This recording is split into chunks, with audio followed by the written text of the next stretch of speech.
Hello दोस्तों, हर हर महादेव। हम हैं गिरजा सिंगर।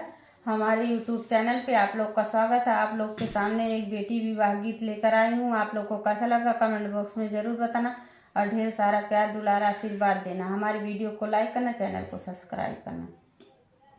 हथवा में लिए बाबा पियर जाने हुआ, अरे पियर जाने हुआ, अरे खोजे चले दुलरू दामाद रे लालनावा, अरे खोजे चले दुलरू दामाद रे लालनावा।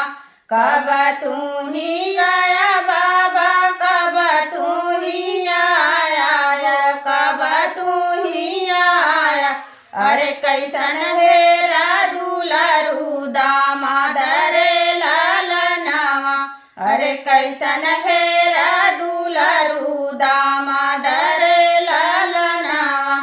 साझवा कह गए बेटी भोरही कह आए, अरे भोरही कह आए, अरे सांवर हेरो दुलरू दामाद रे लालना, अरे सांवर हेरो दुलरू दामाद रे लालनावा।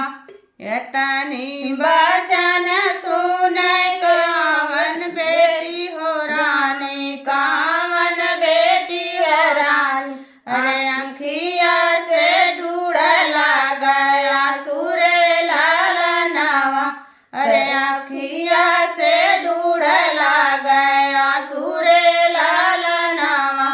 कवन गुनहिया से चूक हमारी बेटी, अरे चूक हमारी बेटी, अरे आखिया से ढूढ़ला